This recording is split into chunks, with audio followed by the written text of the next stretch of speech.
Here we are in the next long translation of stage 19 of Cambridge Latin, Dies Festus 1. Now, Dies Festus means a festival day. And Dies is a common word. It's a very unique word, though. So it is a fifth declension Latin noun, and it is one of the only fifth declension Latin nouns that is masculine.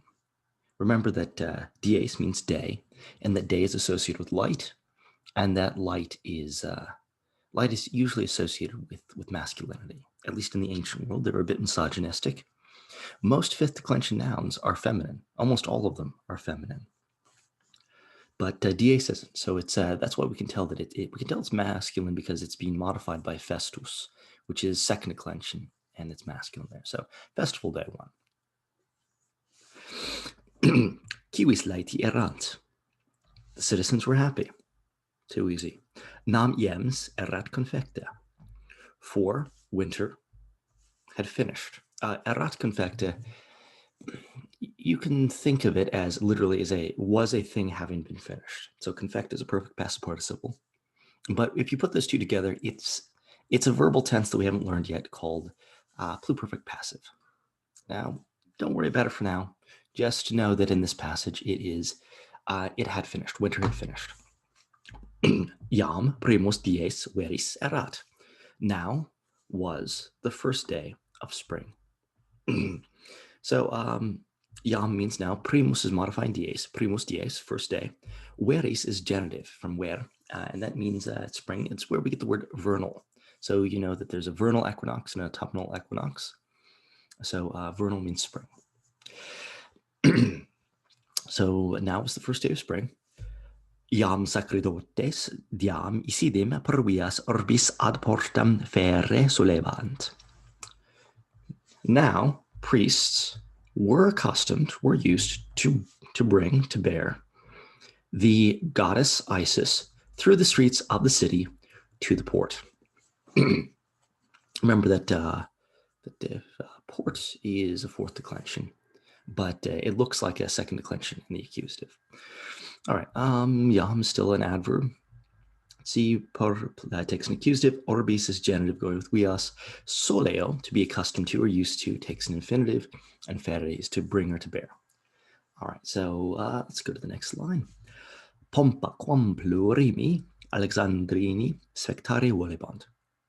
The procession, which many Alexandrians were wanting to watch, splendide erat, was splendid. All right, so very simple sentence. Pompa splendide erat is the main sentence. The subordinate clause, which is a relative clause introduced by quam, is referring back to the pompa. It's describing that. All right. And we know volo takes a complementary infinitive. Honc pompam tamen barbilus spectare nolebat. Barbilus, however, was not wanting to watch this parade. Honc is modifying pompam. They're both accusative singular feminine. They're the direct object of spectare. What did he not want to watch? He didn't want to watch the parade or this parade. And nolo, remember it's a negative form of volo, takes complementary infinitive. Non commodum est mihi odie ad orbum ire inquit. So it is not convenient for me to go to the city today. So non commodum est, it's that neuter adjective plus an infinitive, ire, plus the dative, mihi. And ire is from the verb eo, to go. Odie is the adverb, means today, this day. And we can actually see it's from a form of hic, haec, hoc, and dies, this day. It's actually from an ablative form of it, so on this day. But it just is an adverb when we see it regularly. But it came from an older ablative form. Inquit, he said, ego honc pompam saepe vidi, tu tamen numquam. I often saw this parade. I've already seen this parade, is what he's saying. I've already seen this parade. This is a perfect tense verb. You, however, never, and then we have to resupply our verbs, have seen this parade, is essentially what it's saying. So I've already seen this parade. You've never seen this parade before. And this often happens in Latin, where they'll use a verb, and then there's this the rest of the sentence is expressing the same action, so they don't reuse it. All right. Amicus meus igitur aristo te ad pompom tu creult. My friend, therefore, Aristo, wants to take you to the parade, to the procession. So we have meos is a possessive pronoun. Igitur is just therefore, it's an adverb. Aristo is in opposition to that noun. Amicus, which is the subject. Volt is the main verb. We know volo takes complementary infinitive. Te is a personal pronoun. It's the direct object. Barbillo gratias egi, et cum Aristone ad portum ibam. So I gave thanks to Barbilus. So I thanked Barbilus. Remember that you give thanks to someone, and that's why Barbilus is in the dative. Egi is a perfect tense verb. And I went with Aristo to the port. Ibam is an imperfect form of eo, to go. Cum takes an ablative of accompaniment. And since Aristo is third declension, it's Aristone in the ablative. Galatea et filia Helena nobis cum ibant. Galatea and his daughter Helena went with us. So there's two subjects, Galatea and the daughter. Helena is in apposition to filia. Ibant is imperfect from eo, to go.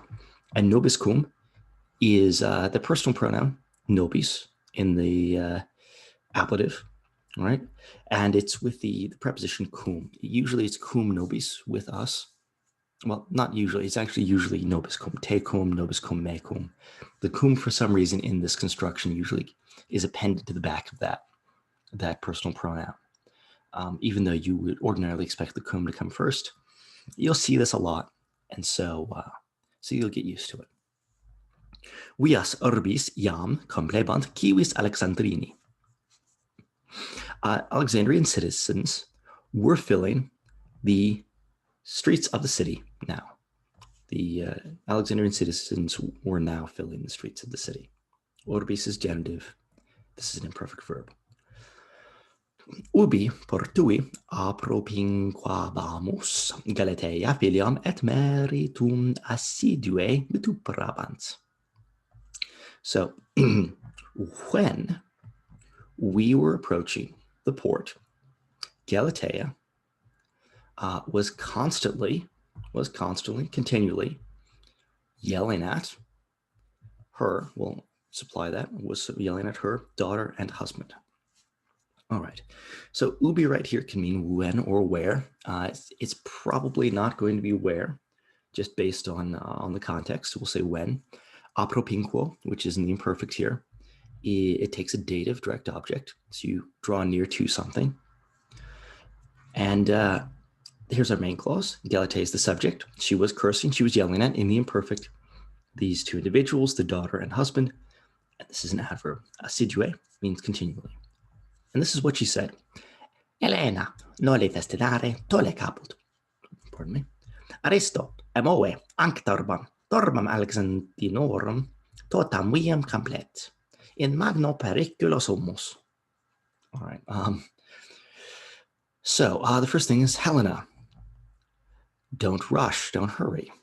Okay, this is a construction that we've seen before, but we're going to see more of in this stage. Noli is an imperative form of nolo. So it's a don't, and it's a singular one right there, and takes an infinitive. So noli festinare means don't hurry. Tole is another singular imperative, means to lift up. So lift up your head. So raise your head. And caput is neuter, which is why it's accusative right there. It could easily be nominative, but it wouldn't fit in this construction to be nominative. So don't hurry. Lift up your head, as in have better posture. Aristo, and by the way, Aristo and Helena are both going to be in the vocative because she's yelling at them. Emue, anc turbam, means move this crowd. Another singular imperative, hanc is modifying turbam. Turba Alexandrinorum. So the crowd of Alexandrians is filling the whole street. So the crowd is the subject. This is a genitive plural. Totam viam is the direct object of complet. We are in great danger. So sumus is present tense, and in magno pericula. We get peril from this word. We are in great danger. Also, I wanted to draw attention to this little picture right here. So we have, because the environment of Italy, or not Italy, pardon me, of Egypt is so dry, we have paintings from the ancient world. We've got papyrus and we've got paintings. Now, these paintings would have been made on wood, usually on wood, and they would have been put on a mummy. So even if you were a Roman or a Greek or someone who wasn't native to Egyptian, the Egyptian culture and the lands of Egypt, many of these people practiced Egyptian customs, including mummification, especially since during this period there was a growing interest in the afterlife. Now, in traditional Egyptian religion, one would have to, would usually be buried in a tomb that would have likenesses of the person who was buried, who had died during their life. And these were supposed to be lifelike, so that when the person resurrected in the afterlife, it captured everything that they were during their life previously. And so we have these wonderful portraitures of people who died. Unfortunately, many of the people who died were quite young because of a number of different things, but young women died often in childbirth. But this is what they would have looked like. You can see bits of their dress and such from that. And we have their names as well. So this young lady's name was Irene. And Irene is it means peace. We get the name Irene from this. And it's a Greek name. So there's lots of Greeks in Egypt, and it was the common language for people to speak. But we get a special view of life from the ancient world because of some of the things that we have from Egypt. And we should be thankful that the climate's so dry, because we wouldn't have nearly as many of the texts that we do from the ancient world if it weren't for the preservation of papyri, especially in some of the southern bits of Egypt. All right, well, I'll see you in the next translation of Dies Festus 2.